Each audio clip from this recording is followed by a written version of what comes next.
看这匹马帅不帅？今天教大家怎么骑马。第一步要先上马，左脚蹬上这个，直接跨上去。哎呦，我上来了，厉害吧？手要这样拉住缰绳，45度，腰挺直，前脚掌要踩住我们的这个脚蹬，脚后跟往下，然后踢就可以走了。看，轻轻的踢哦，不要太猛，你要跟着马的节奏来摆动身体，不要僵硬。你学会了吗？世界改装看中国，中国改装看新疆。你可以怀疑新疆改装的水平，但不能怀疑新疆改装的品味。看这一辆辆阿达喜战车，你是不是心动啦？新疆不光改装车，还会改装电动车，也会改装大卡车。如果你也喜欢改装车，你一定要来阿达喜战车的摇篮新疆喀什。据说没有一辆思域子、朗动子、奇亚子、捷达子能素颜走出喀什。如果你来新疆，打开一辆出租车门，突然走进一个夜店，那非常正常，请尽快融入，放飞自我。东北人都是狠人呢。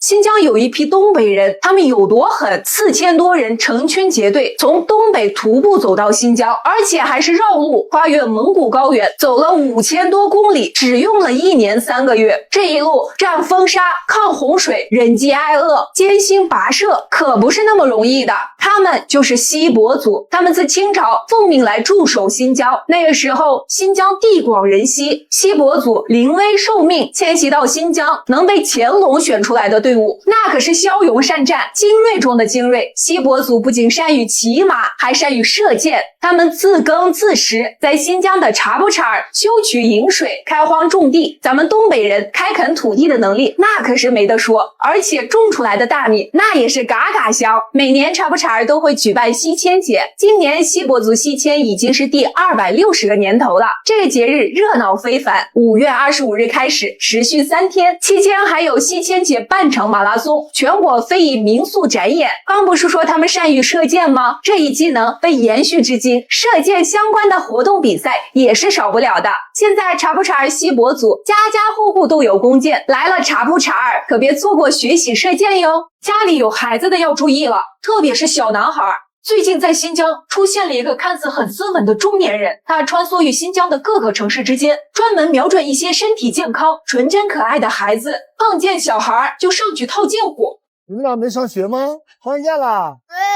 还一脚就踢过去，一个球引起孩子的注意，吸引更多的孩子来到他身边，然后组织一场酣畅淋漓的足球比赛。看看这些新疆的小朋友对足球是多么的热爱呀！中国足球的未来有可能期望就在这个中年大叔身上。别看他岁数不小了，踢得还怪好的呢。他带领孩子们一起比赛，同时还把足球当成礼物送给小朋友。在这期间，他还认真在筛选有潜力的孩子。据说他搞了一个海选未来足球计划的公益活动，在全国设置了几个足球精英精选中心，专门挑选有潜力、有天赋的好苗子进行训练，不问出身，不看背景，被选上的孩子可以免费食宿、专业赛训，还有重点学校保送的机会。如果是您家的孩子，您愿意参与进来吗？2005年至今，包括国家队、国奥队、国青队等等中国各级男子足球国字号队伍中，已经有21年在亚洲区外围赛中失利。中国男子足球长达18年无缘世界足球比赛，这多多少少是有点大问题的。中国足球的希望应该寄托在真正热爱足球的人身上。这个大叔说，也许中国人不是最适合踢足球的，但只要我们有10年磨一剑的决心和耐心，只要我们走在正确的道路和方向上，梅西也许有，孙兴民可能有，但孙继海一定有。怎么样？您支持这个大叔吗？我们新疆人普遍有个特点，牙齿好看。不光是年轻人，就连90多岁的老人也一样。这背后有个很多人都不知道的秘密。唐朝的时候，有一支波斯商队沿着丝绸之路来到新疆，长途跋涉，旅途劳累，队里有不少人嘴巴已经干裂了，疼痛难忍。这时年迈的老者会拿出一颗小果子，让大家含在嘴里，虽然味道很苦涩，但很快就不疼了。这个小果子就是传说中的西域3宝之一，与冬虫夏草和天山雪莲齐名的春虫秋果，学名墨石子，是流传1000年专治口腔问题的中药材。像新疆的长寿村里，老人们都习惯用它泡水喝，90多岁的高龄一顿还能吃2个脑。后来新疆数1数2的药企新期康为了更大程度发挥墨石子的功效，提取出了墨石子酸，做成了西帕伊植物含疏水，专门针对拔牙、发炎引起的牙痛、见红等问题，起效快还温和，很快成为了各个口腔诊所的销量 top， 累计销售了1亿多瓶。当然了，说到底还是药，不能天天用，所以后来新期康又研发了西帕伊墨石子牙膏，跟含漱水同样的功效，而且净含量翻了2倍。这牙膏上市以后卖的最多的还是新疆本地人，还没有被推广出去。但现在西帕伊有线上旗舰店了，大家如果有牙齿酸软、疼痛、出血等情况，都可以买1支试试，我用的效果还很不错。而且你在这个牙膏评论下面经常会看见牙膏非常好用，以前刷牙总会牙龈出血，现在怎么刷都不会出血了。这种说法是不是打破了大家对正常牙膏的认知？只能说这是老祖宗给我们留下的宝藏。作为新疆妹子，真的很想让更多的人知道西帕伊，让新疆的好东西真的能走出去新疆，让更多的人能感受咱们中医药的神奇。在中国，比我鼻梁还要高的人，那应该就是塔吉克族了。他们是我国唯一一个原主的白种人民族，生活在帕米尔高原之上。塔吉克族人具有欧洲面孔，不光有高高的鼻梁，还有一双深蓝色的大眼睛，帅哥美女如云。他们虽然长得像外国人，但却有一颗无比赤诚的心。他们出生就是护边员，不穿军装，但他们是最忠诚的边防卫士。他们是帕米尔高原的雄鹰。帕米尔高原上条件艰苦，但是护边人员却是无怨无悔。很多护边员都是3代4代人世代护边，他们真诚、友善、热情。有机会也欢迎大家来到新疆的帕米尔高原之上塔什库尔干县看看，这里可是中国最牛的县城，与3国接壤。这里有终年不化的雪山，600多个弯道的盘龙古道，千年不毁的石头城，这里处处是风景，就连这里的人也都让你赏心悦目。大汉为了联合西域的乌孙攻打匈奴，派出解忧公主前去和亲，可乌孙和匈奴开战了，大汉却按兵不动，袖手旁观，刘解忧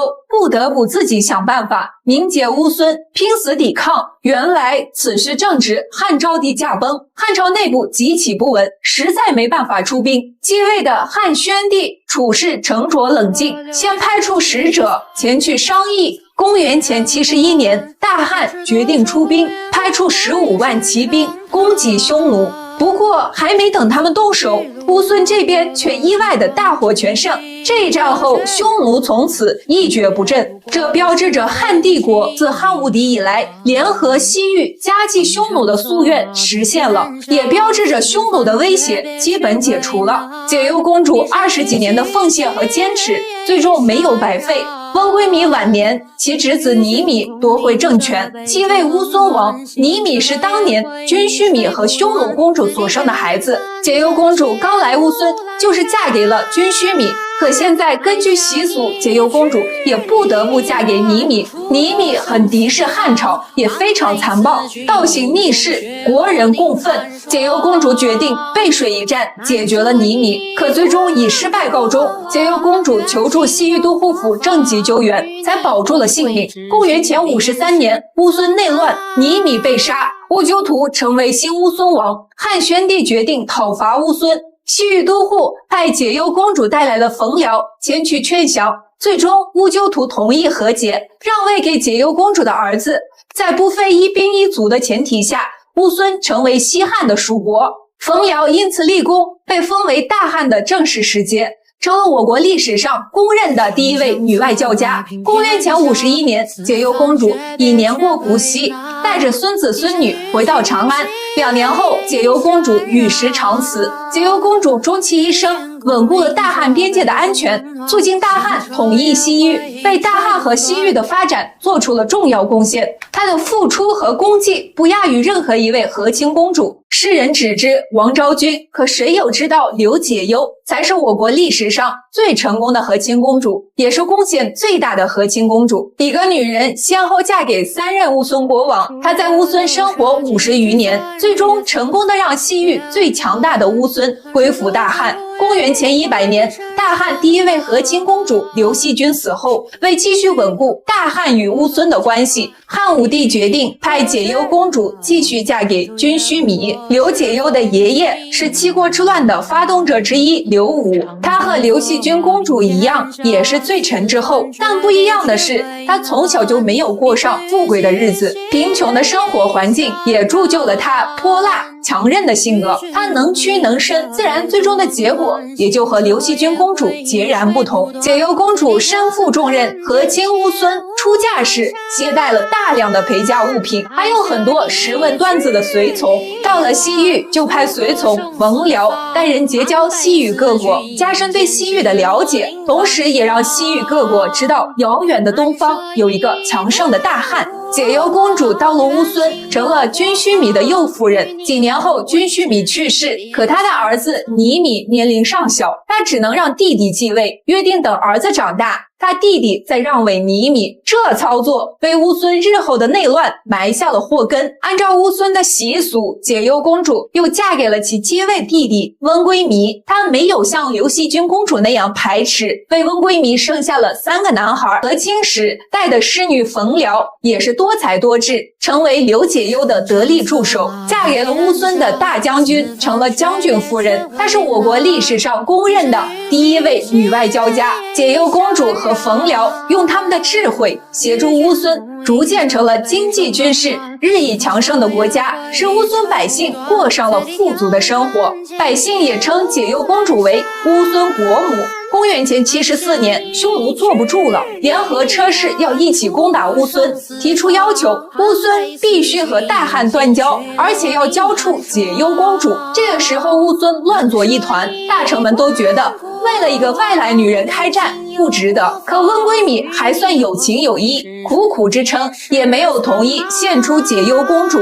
而解忧公主也临危不惧，研判形势，带领乌孙齐心抗敌。就在危难关头，他写信向大汉求援。可面对着解忧公主的求援信，大汉却无动于衷，这到底是为什么呢？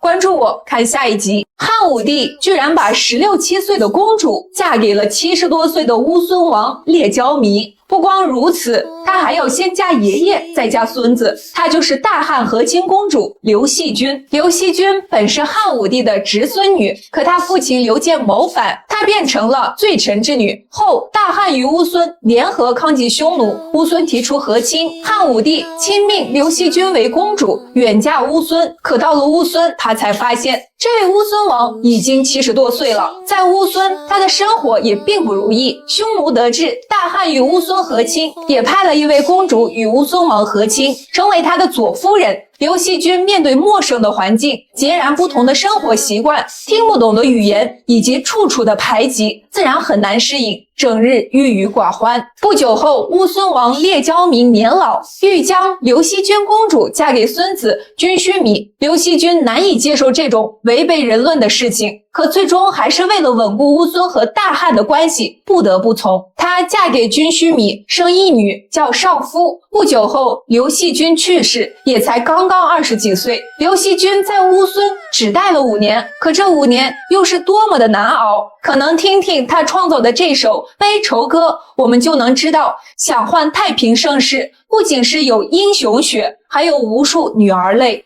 家家我兮天一方，愿托一国兮乌孙王。匈奴为师兮战为强，夷柔为师兮老为将。长思恨吐兮心内伤，愿为皇姑兮还故乡。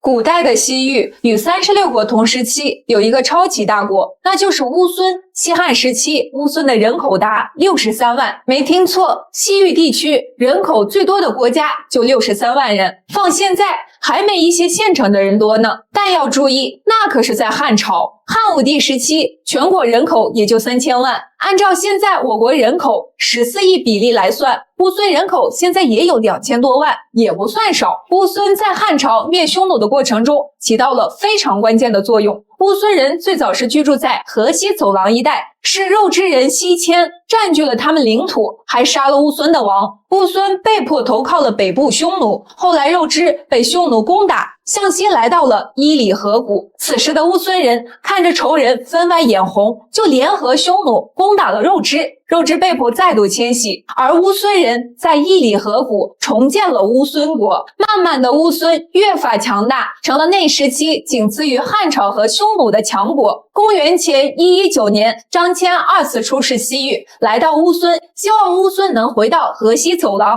与大汉共同联合抗击匈奴。乌孙王列交弥因为受恩于匈奴，再加上内乱未平，而且对汉朝并不了解，因此并没有答应。他派人将张骞送回大汉，但这一送让乌孙人看到了汉朝的强盛。此后，乌孙便加强了与汉朝的联系。匈奴得知此事，对乌孙十分不满，计划攻打乌孙，而乌孙选择依靠大汉，提出和亲。汉武帝当然非常愿意，在公元前105年派出刘惜君公主与乌孙和亲，她是历史上第一位被载入史册的和亲公主。到乌孙成了列交弥的右夫人，按推断，刘惜君公主那时候也就16、17岁，而乌孙王列交弥已经年仅70岁了。他到底有着怎样的命运？关注我，看下一集。新疆所有的特产中，最早流入中原地区的，您知道是什么吗？传说中，西域的西王母曾向皇帝和舜帝进献过白环，这白环是玉石制作的符，名字叫修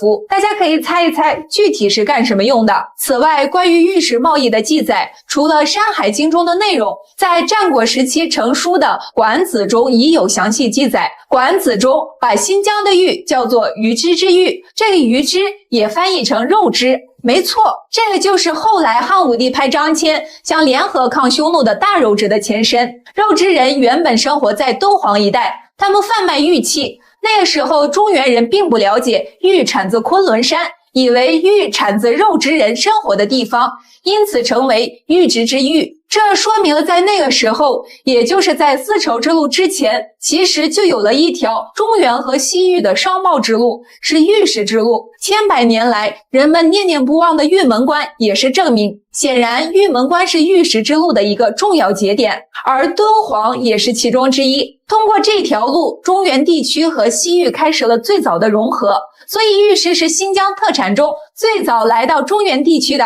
您猜到了吗？他是民族英雄，虎门销烟，抗击帝国主义侵略，但却要承担鸦片战争战败之责，被发配新疆伊犁。不过也正是他的发配，才让后来的左宗棠能顺利收复新疆。他就是民族英雄林则徐。林则徐是福建侯官县人，他自幼就崇拜岳飞、文天祥这样爱国人士。他为官清正廉明，受到百姓爱戴，被称为林青天。道光时期，因通过走私的方式将鸦片传入我国，进而泛滥成灾，无数中国人被鸦片害得倾家荡产，行销鼓励。林则徐极力呼吁禁烟。道光19年，也就是1839年，林则徐任钦差大臣，赴广东禁烟，派人明察暗访，强制外国鸦片商交出鸦片，并将没收的鸦片于虎门销毁。该事件被认为是第一次鸦片战争的导火线。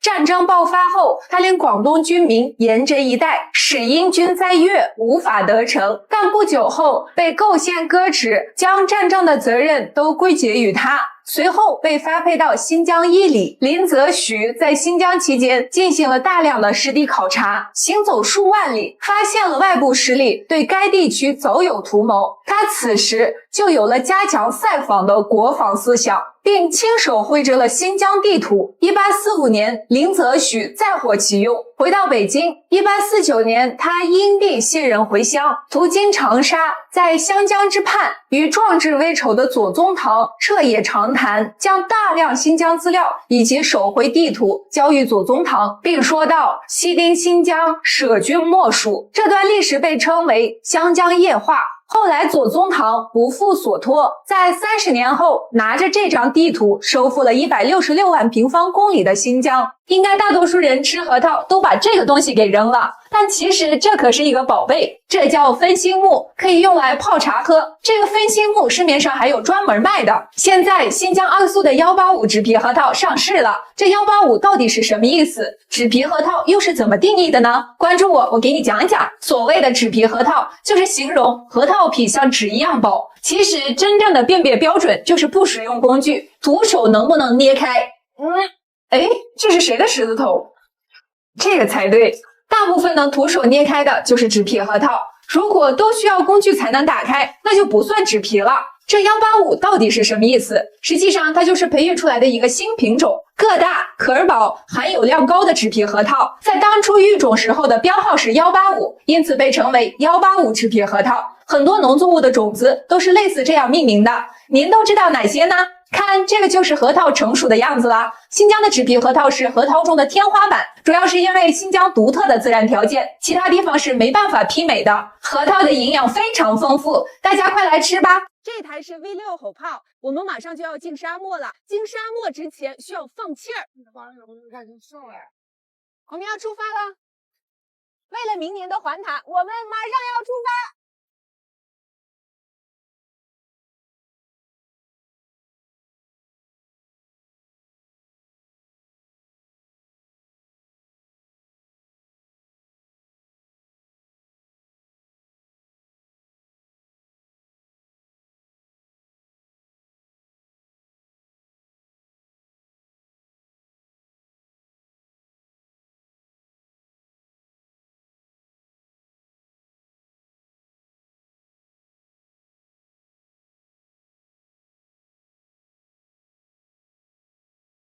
你有没有想过找一个恬静的小村庄，盖个院子，种点花，种点菜，养几只羊，过着与世无争的生活？新疆有一个世外桃源，这里原本是一个很普通的小村庄，不知道从什么时候开始，一些城市里的人来到了这里，发现了这里的宁静与美丽，然后他们包下院子，改造成了一座座漂亮的民宿。随着慕名而来的人越来越多，现在这里已经成了更多人的桃源世界。大家给这个村子起了一个可爱的名字，叫荒荒村，荒荒悠悠生活的村，听着就安逸。这里位于霍城县，每年6月下旬到7、8月份，这里是最美的时间段，薰衣草会开遍每个角落，整个荒荒村沉浸在一片紫色的海洋中，非常浪漫。而且这个时间段这里还会举办为期1个月的音乐节，今年是定在6月18日到7月18日。不光有音乐节，这里还有星空电影篝火晚会，一场星空电影定格一个美好的回忆，一场篝火狂欢在夏日的晚风里展开。如果有一天你累了，就来荒荒村吧，平淡、宁静且治愈，抛开城市纷扰，远离都市喧嚣，闻闻清晨的花香，听听鸟叫，呼吸新鲜的空气，简单又美好。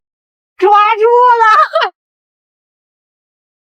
我要去抓羊了，看那些羊已经过来了，先把羊赶到圈里。去！啊！那天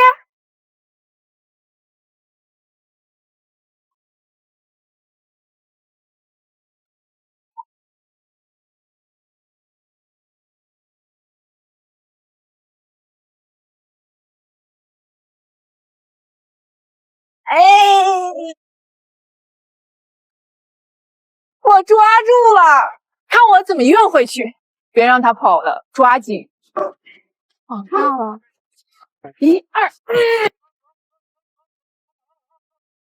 抓好了，出发！关注我，看后续。有位朋友说新疆都挺好，就是酒店太差了。我们今天去看一下新疆高级一点的酒店是什么样的。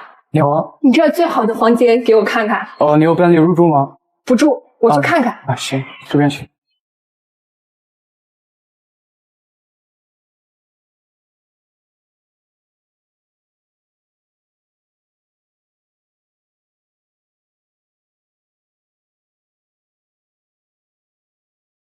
您看我们这些被褥的颜色是不是不一样？对，有点偏黄。这些被褥都是用纯天然彩棉制成的，没有经过染色。我们的窗帘、还有灯、还有电视、马桶全是智能的。房间里的所有设备都是由小度语音控制的。哦，小度，我在，关灯。已关闭灯。那我们普通的房间也是这么智能吗？是的，只不过面积小一点。啊，这个酒店确实不错。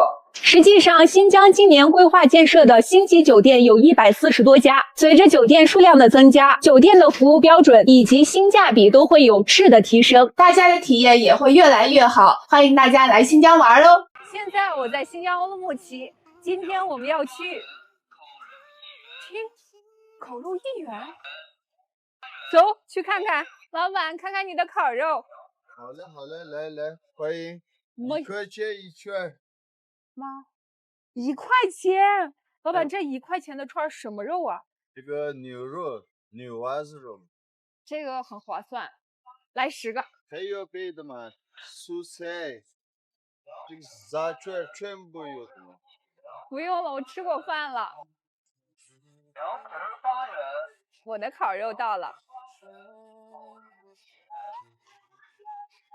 味道可以，10块钱太值了。独库公路是中国最美的公路，但您知道吗？这也是一条英雄公路。为了修这条公路，168名官兵献出了生命，他们最小的16岁，最大的57岁。独库公路1974年8月正式开工，历经10年修通。那个时候开山修路没有大型设备，全靠人砸肩扛。您如果看过独库公路的巍峨险峻，就知道这是一个多么艰难、多么伟大的工程。他们为什么不惜付出生命的代价，也要修通这条公路呢？独库公路是1964年由我们伟大的教员做出指示，批准修建。独库公路修通之前，燕山山脉横亘于南北疆之间，北疆到南疆需要绕路1000多公里，4天时间才能到。为了巩固边防，加强战备，独库公路的修建正式提上日程。10年时间，投入兵力13000人，全长562.75公里，168名官兵常年于此。独库公路是国防之路，也成了一条最美的景观之路，这更是名副其实的英雄之路，为独库公路献出生命的同志永垂不朽。那是新疆的晚上9点41分，我现在所在的地方是独库公路的0公里处。我今天用10个小时走了260公里，自驾房车穿越了独库公路的北段。我是从那拉提走独山的方向。今年独库公路有几个不同点：第一，独库公路今年没有出现大范围的堵车的情况，我们在沿途会看到很多叔叔和志愿者在维护交通秩序。第二，独库公路的服务区出现了更多的充电桩，路上新能源车也更多了。第三，独库公路今年的景色美得更早一些。另外，我建议大家反着走独库，哈希勒跟达坂以北的景色会比较单一，过了哈希勒跟达坂就仿佛进入了另一个世界。从那拉提进入独库，直接就会给你一个视觉盛宴。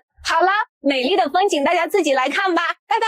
新疆疯了，这是想大家想疯了。独库公路今年居然6月1号就开放了，往年一般都是6月中旬才开放，而今年独库公路从5月份开始就加班加点的除雪，就为了能与自驾爱好者早点见面。独库公路是中国最美的公路，一天看4季，走在哪里都是美景。而且独库公路很多的景观非常的宏大，在这里你会有一种星际穿越的感觉。朋友们，来新疆自驾独库公路可是一个非常好的选择哟。带你们去看一下新疆人的婚礼，走。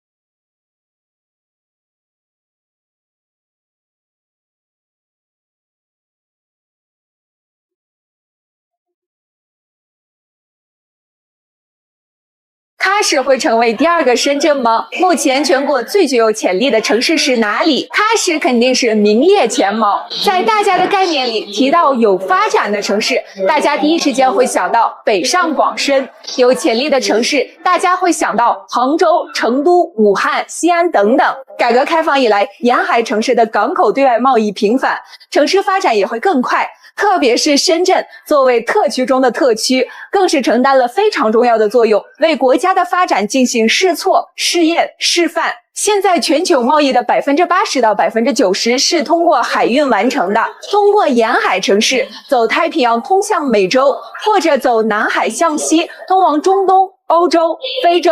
可纵观几千年的历史，世界上最繁华的贸易通道当属丝绸之路。现在我国的一带一路战略已经是重新打通了这条陆路的交通要道，从理念到行动，从愿景到现实，这条丝绸之路都不断的在改变世界的贸易格局。而喀什正是丝绸之路上的明珠，自古以来都是丝绸之路上的重要节点。从近几年的发展来看，我们盘点几组数据。第一，喀什的进出口贸易总额从21年的37亿增长到了23年的496亿。全国综合保税区排名，喀什从21年的110名晋升到23年的30名。喀什正以飞一样的速度向前奔跑，您说喀什会超过深圳吗？做个选择题，如果让你在沙漠里面跑4600公里，越野车、摩托车、卡车，你会选哪个呢？现在在新疆塔克拉玛干沙漠边缘，中国环塔拉力赛开始了，这是中国唯一的全国级汽车、摩托车同场竞技的长距离越野拉力赛。先看看往年的赛道多么有挑战性，这是一个勇敢者的游戏。现在是环塔拉力赛的发车仪式，看这些车帅不帅？这八缸车队可是我家的车队。这个人你们熟不熟？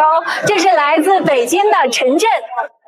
陈震，你的成绩是体验还好吗？比赛的时候别忘了发朋友圈，大家都喜欢你啊！加油！你的。这比赛真是让人看得热血沸腾，这里还有很多女车手，让我们为她们点赞。这是热爱与勇气的结合。我觉得每一位赛场上的车手都是成功者。环塔今年的起点是在喀什，终点在阿克苏，全长4600公里，分为10个赛段，每个赛段里程和地形环境都不一样，每个赛段单独记成绩排名，最终相加汇总成总成绩。懂的朋友，你们猜猜今年谁会是冠军呢？给我拍个露腿的。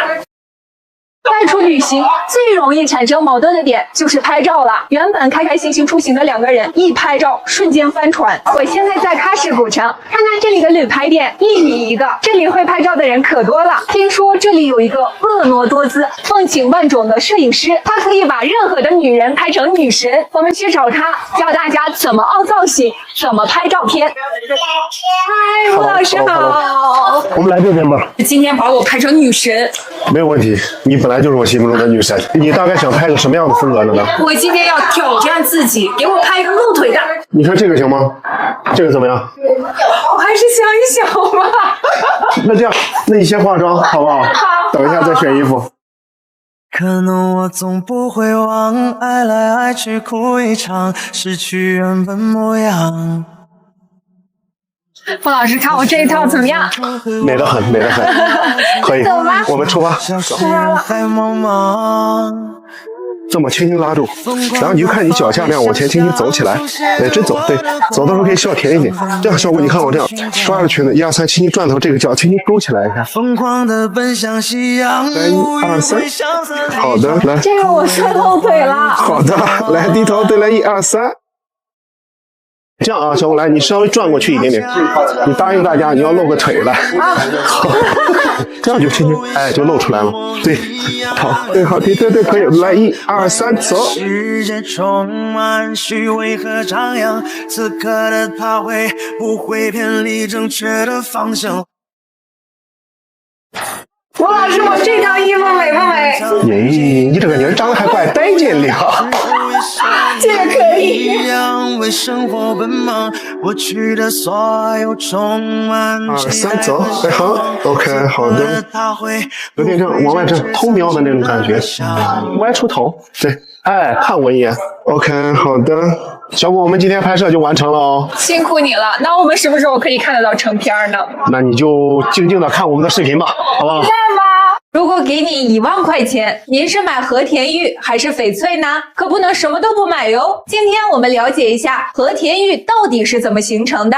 世界上所有的石头只分为3大类：岩浆岩、沉积岩和变质岩。早在46亿年前，地球就是一个滚滚岩浆覆盖的球体。随着数亿年的演变，岩浆逐步冷却成地壳，岩浆变为岩石，这就是岩浆岩。岩浆岩碎而成沙成土，随着地球的自转和分化，逐步形成了沉积岩，就像这样一层一层的。而和田玉是第3种变质岩。变质岩是由岩浆岩或沉积岩在火山喷发等高压高温的环境下，化学成分以及结构发生变化而形成的。早在7至8亿年前，新疆南部地区还是一片汪洋大海，在海底存在一种沉积岩层，叫白云石大理岩，这就是和田玉最初的原型。在数亿年前，这片大海的下面涌现出了大量岩浆，这些岩浆悄然地渗透到了白岩石大理岩中，温度到达了一定条件下，岩石的结构发生了奇妙的变化，和田玉就此诞生。但这些还远远不够，此时的和田玉还深埋地下，人们是无法发现的。距今约1000万年前，喜马拉雅造山运动爆发，随着地壳的不断抬升，和田玉终于有了和人类相遇的机会。这个形成的过程条件是非常苛刻的，而且也需要很久很久的时间。在数十亿年的变化中，地球上形成了多种变质岩，但是这么多种类的变质岩，其成分、结构、硬度、样貌都是不同的。玉石是自古以来都备受人们青睐的，在全国有20几个产玉地。昆仑山所产的和田玉，无论是从玉质硬度、洁白度、细腻性、油脂光泽度，都是最优秀的。您喜欢和田玉吗？仅凭2条腿徒步5000多公里，从新疆到北京，到底是什么体验？他叫阿布，1人1车1条狗。从喀什出发，徒步280天，9个多月抵达北京。今天让我们认识一下徒步阿布。大家好，我就是那个新疆喀什徒步到北京的阿布。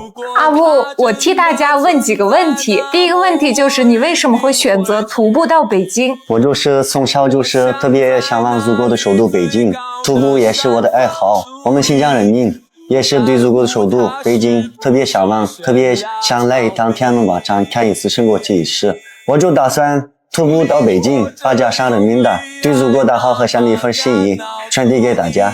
阿布，你在徒步的过程中有没有特别想放弃的时候呢？想放弃时候也有过，就是走在沙漠边上，有些时候那个沙尘暴让人特别难受，再加上有时候特别冷，我都想过好几次放弃。就是刮风刮的坏了2个帐篷，但是我的爸爸妈妈对我的支持还有为我喊加油，再加上我们家乡人民的对我的祝福，就是我最大的动力。你来到北京以后有什么感想呢？感想的话特别深，第一次来到北京，自己也很开心，也算是完成了我20的梦想。然后就是北京这个城市特别大，而且特别漂亮。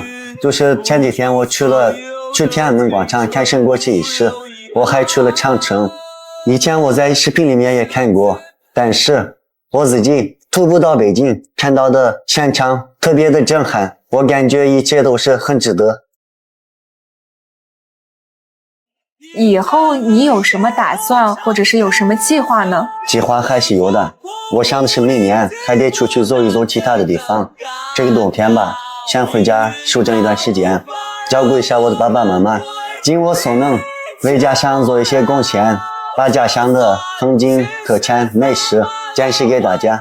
我第一次看到你的视频的时候，你正在准备徒步到北京，正在焊你的那个小车。对，当时我特别担心，我也不是很支持，因为你路途那么远，你一个人，我很担心你的人身安全。但你今天来到了北京，我发自内心的替你高兴。在后面的路上，第一要注意安全。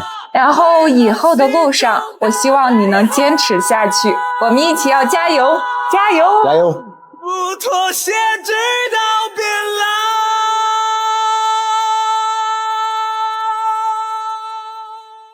在古代，1块美玉可以换15座城池。我国古人对玉为什么情有独钟？这块要拿15个城池换的玉，就是大名鼎鼎的和氏璧。蔺相如完璧归赵的故事，大家在课本中都学过，但真正的和氏璧到底是不是在电视剧里的样子，是没有确定结论的。相传和氏璧最后被做成了传国玉玺，自秦朝代代相传，传到晚唐5代10国，和氏璧就消失了。到现在1000多年时间，和氏璧再也没有中出江湖。后面各朝代的玉玺都是自己单独刻的，和氏璧能雕刻成玉玺，那肯定是一个比较厚的玉石。和氏璧是一位叫边河的樵夫在深山之中发现的，他坚定这是一个美玉，向楚厉王献宝，结果被认为是普通石头，欺君之罪，被砍掉了左脚。后来楚武王登基，卞和2次献宝，楚武王一看欺君之罪，砍掉了其右脚。第3次献给楚文王，楚文王令工匠抛开石头，结果真是宝玉。我也是纳闷，前2次为什么不切一下呢？这块玉石最终被命名为和氏璧，成了楚国的国宝，后又辗转来到了赵国，才有了完璧归赵的故事。和氏璧深远地影响着中国的玉文化，让玉成了权力的象征，王字多一点就是玉。那么玉璧到底是做什么用的？真相可能让您意想不到。在新疆出土了大量玉璧，看这件是不是和和氏璧很像？这些属于17时代的物件，这其实就是一个类似于砂轮的工具，是新17时代打磨玉和石头用的。古人在经历300多万年的17时代中，慢慢发现和田玉的硬度极高，韧性最强，因此用来制作打磨石器再好不过了。在新疆古老的村落里，还有相关工具的传承。最震撼的是这件可以360度连续旋转的多用途工具，中间这个就是玉璧。怎样，为古人的智慧点赞吧！和田玉到底是怎么形成的呢？关注我，看下一集。昆仑山为什么被称为万山之祖？它几乎是占据了我国神话的半壁江山。昆仑脚下的新疆为什么自古以来都是东西方文明交流最活跃的地方？让我们一起探寻一二。我们先看一下昆仑的位置。昆仑山发源于我国新疆西端的帕米尔高原之上，几乎所有亚洲的大型山脉都发源于这里，比如喜马拉雅山、天山、喀喇昆仑山。昆仑山东西绵延2500余公里，是亚洲最长山脉。我国所有的大型山脉几乎都与昆仑山相连接，甚至可以说它们都是昆仑山的余脉，所以它被称为万山之祖是有道理的。《山海经》中记载，昆仑之墟方800里，高万人，登上昆仑即可成仙。上一期我们说了，这个昆仑之墟到底在哪里是没有定论的，而现在的昆仑山是汉武帝命名的。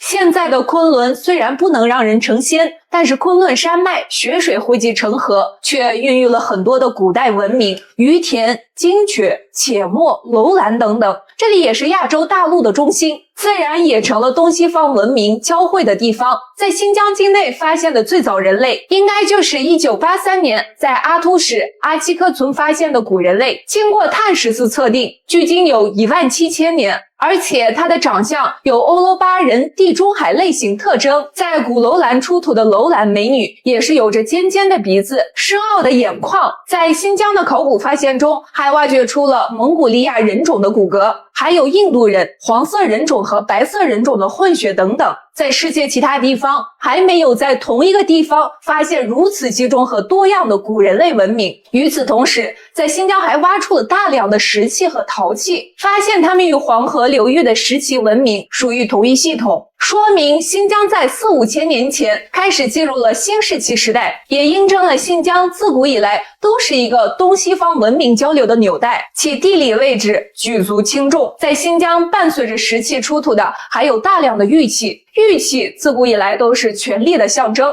通天的法器，但实际上在古老的石器时代，它具有更实用的功能，到底是什么呢？请看下一集玉出昆仑。掀起了谜底开头来，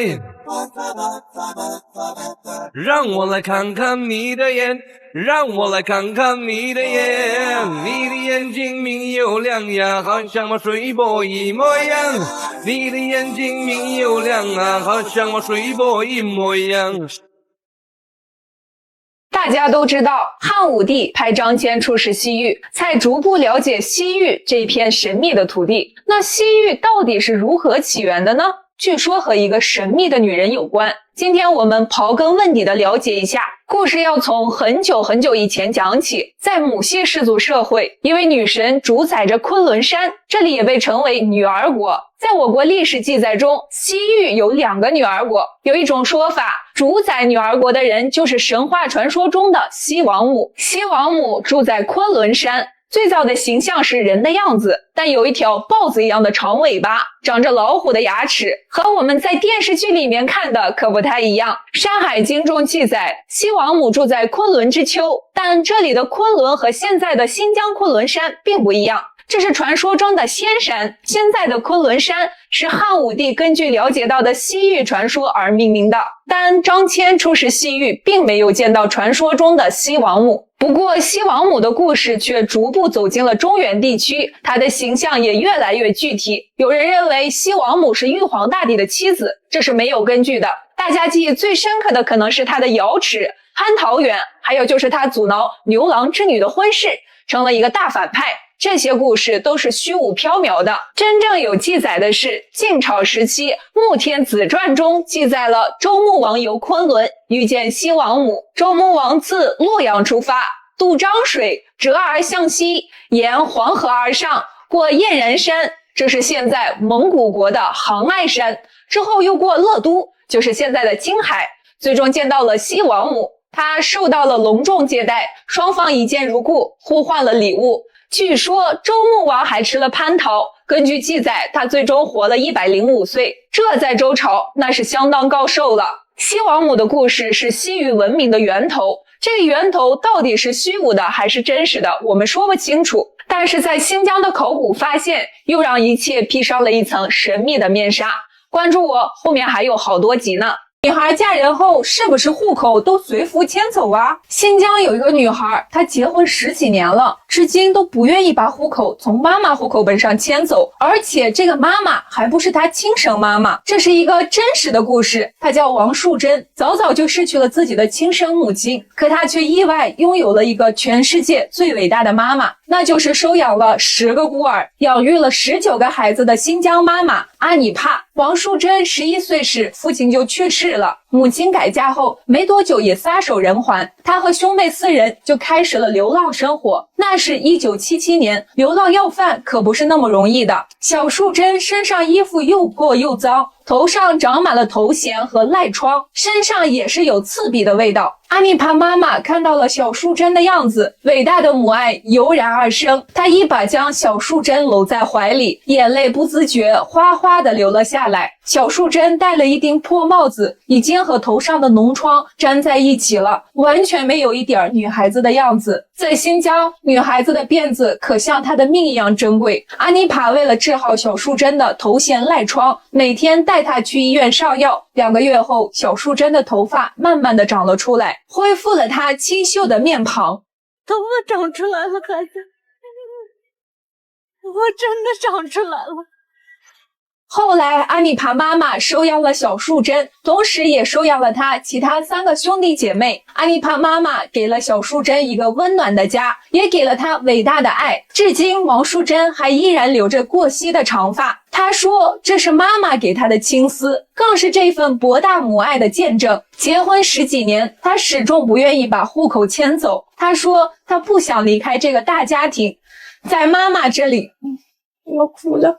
在妈妈这里能待多久就待多久。国家正在秘密培养一批高精尖人才，看这一批是南极科考队潜力队员，这个是全新的鬼步舞者，这个是潜雪运动员，这一批是预备役，个个都是当班长的好苗子。从这2天看来，东北的雪已经封了，这像自然灾害时的下雪，让人有点服啊。新疆的雪相对温和，但有些地方也是从每年10月到第2年5月，整整7个月被白雪覆盖的。今天我们说几件下雪天一定要注意的事儿，关键时刻能保命。第一，如果是大雪天，家人出去应酬，一定要盯着他回到家才能睡，不然有可能人第二天就成冰雕了，这可不是开玩笑。第二，大雪过后，走路要远离建筑物，很多房檐上是有凶器的，这冰锥很锋利，就算没有冰锥，遇到房顶的雪崩也是常事儿。第三，旗杆可不是甜的，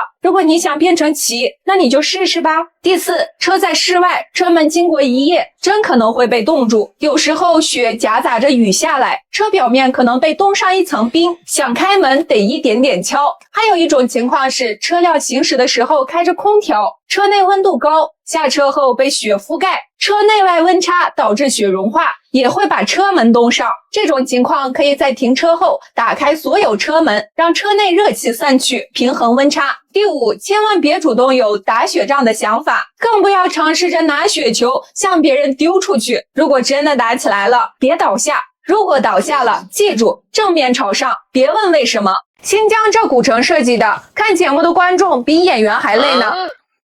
大家好，我是新疆小谷，很荣幸应新华社邀请担任修我中国栏目体验官。今天让我们一起去看一个独特的古城——塔前城。西安的大唐不夜城能让你重温盛唐风采，而新疆的塔前城能让你领略大汉雄风。但有一个问题就是，这里是沉浸式演出，太费观众了，大家需要一边看一边跟着演员跑，6场演出环环相扣，穿插在古城各个角落，持续2个多小时，能让你不知不觉跟着跑上3-5公里。这里演员好几百人，置身其中，瞬间有些恍惚，仿佛穿越到西域。胡姬，胡姬，舞得再快些！胡姬，舞得再快些！李白喜爱的胡旋舞，在这里就能看得到啦。塔前城位于新疆阿克苏的沙雅，这里有一座乌什喀特古城遗址，乌什喀特意思为3重城。经过考证，乌什喀特古城也就是公元91年西域小霸王班超任职的西域杜护府所在地。班超来到西域后，帮助西域各城邦稳定混乱局势，带领民众屯田拓荒，奉行百业，恢复了东汉中央政府对西域的管理。他仅凭36人收复西域50国，靠的不是杀戮，而是仁政。塔前古城正是沿着班超将军西征的故事应迁西域，书写思路华章。现在的塔前城总建筑面积34000平方米，1年10月正式开放。这里的演员小姐姐可好看了，国王很霸气，王子也很帅，跟着跑3公里也值了。大家有机会来新疆，不能错过这梦回秋瓷的机会。当然来了沙雅，可不能只去塔前城，全世界最大的原生态胡杨林也在这里。吃着阿克苏冰糖心苹果逛胡杨林，别提多美了。我的阿勒泰您看了吗？8集电视剧《我的阿勒泰》在央视总台黄金档上映，首播收视率拿下全国第1。这是一部极具治愈能力的电视剧，拍摄地点是新疆阿勒泰地区的哈巴河县，这里一切都是那么的天然，蓝天白云、青山绿水都是他们本来的样子。这部电视剧根据李娟的同名小说《我的阿勒泰》改编，于是主演的巴泰真的像个国王一样高大帅气，一双清澈的眼睛能透出他纯净的心。故事讲述了他与在新疆阿勒泰生活的汉族少女李文秀相识相知的过程。最后的结局大家自己亲自去看吧，看完别忘了做一个新疆旅行的计划。这个地方叫阿勒泰。世界斗转星移，只有他一直不曾改变。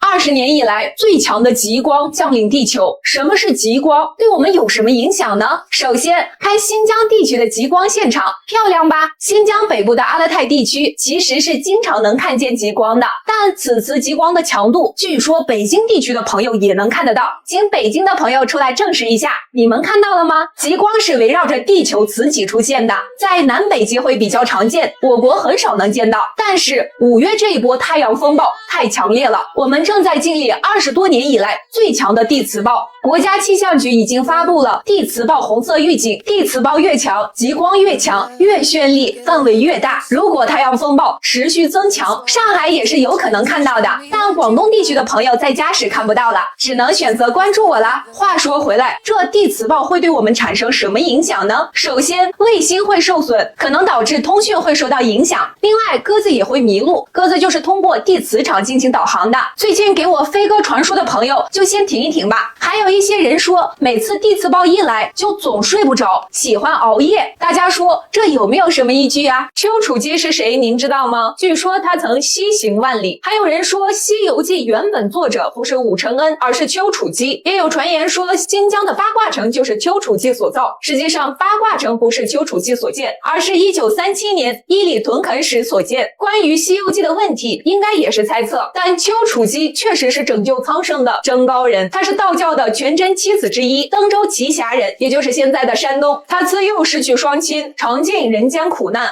20岁拜师王重阳，苦心修道后创建了全真的龙门派。相传他精通治国安邦之道，并且精通长生不老之术，因此成吉思汗派使者召见。丘处机为了天下苍生，在74岁高龄时远赴西域，奔走数万里，历经艰难。2年后抵达西域大雪山，劝说成吉思汗敬天爱民。短短几天的交谈，让成吉思汗对丘处机万分敬仰，命人将丘处机的话记录成书。正是他的劝谏改变了成吉思汗和无数人的命运。后来丘处机的弟子李之成将此次西行所见所闻撰作长纯真人西游记，这可能就是有人说西游记是丘处机所写的原部。丘处机返回北京后，成吉思汗赐他虎符，命他掌管天下道教，而且免除道士赋税差役。于是丘处机广发度牒，很多人因此加入道教。1227年，丘处机先去，现北京的白云观就是全真龙门派的祖庭，据说丘处机就是葬于此处。大家好，我是新疆小谷，一个地地道道的新疆姑娘。如果你还没来过新疆，没关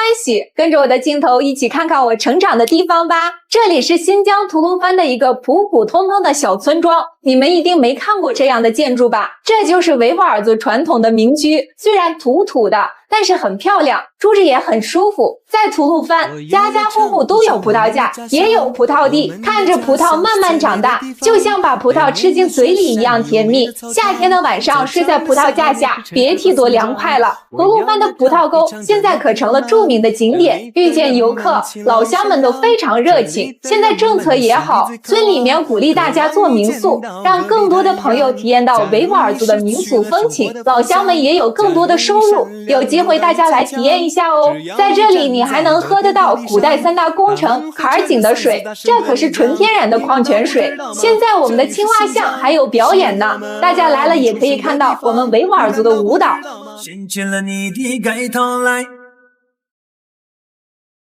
让我来看看你的美，让我来看看你的美，你的眉毛细又长呀，好像你树上的弯月亮，你的眉毛细又长呀，好像你树上的弯月亮。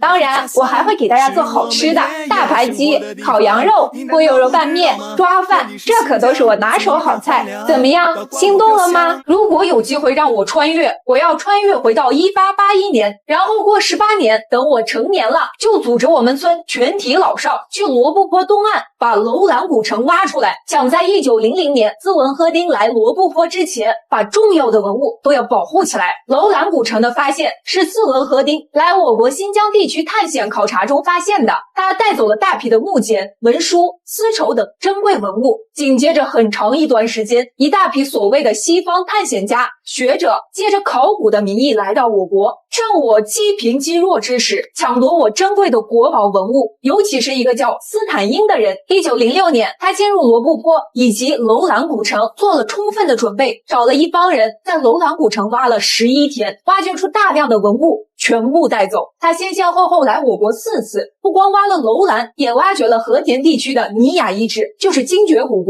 他的足迹遍布整个新疆，到处搜罗珍宝古物，同时还把手伸向了甘肃的敦煌莫高窟。他每次带走的文物都是几千件，打包的箱子都有几百箱，其中有大量的泥塑、壁画、木雕、钱币、铜器等等，还有很多的历史著作、重要文献。他还用极其不光彩的手段编走了敦煌遗书。敦煌遗书是对敦煌莫高窟17号洞窟中一批书籍的总称，其中有汉文、藏文、回鹘文、粟特文、梵文、于阗文、吐蕃罗文等各种文字的古代遗书数万件。敦煌遗书价值不可估量，可如今仍然散落海外。古西域的楼兰到底做了什么，才遭到那么多人痛恨？王昌龄的千古名句“黄沙百战穿金甲，不破楼兰终不还”，李白也写过“愿将腰下剑，只为斩楼兰”，好像提到西域必有楼兰。楼兰到底在哪里？它真的是像玛雅文明一样一夜间消失的吗？它有怎么样的故事？关注我，我给你详细讲一讲。楼兰是古代西域的一个小国，早在汉文帝时期，楼兰被匈奴控制，《史记·匈奴列传》中有明确记载，楼兰古国位于塔克拉玛干沙漠东岸，是去往西域的交通要塞，必经之路，因此这里贸易发达，国家富庶。但是大汉和匈奴的战争，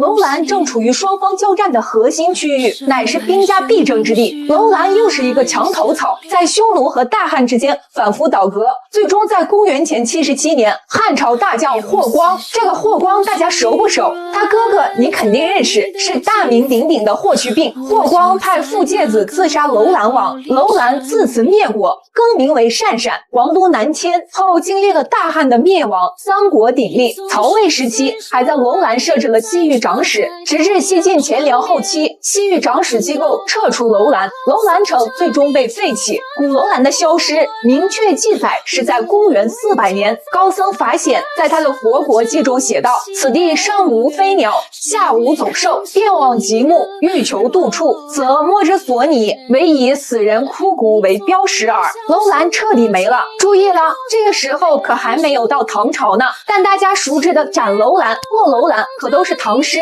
因此可以断定诗人只是借助楼兰抒发自己的情感。楼兰多少有点惨，都没了还被写进诗里出气。除了新疆，还有哪里的城市能告诉你马路为什么叫马路？看大马走上大马路，多么的合理。其他城市的土豪开个200多万的大 G 就可以炸街了，在新疆不骑个几百万的汗血宝马，你也没有牌面啊。这美女配骏马，帅不帅？我想说，就是我最近档期也挺富裕的，也没什么事儿，骑个马啥的我也会。这汗血马可不一定比悍马便宜，一匹好的汗血马上千万也是很正常的。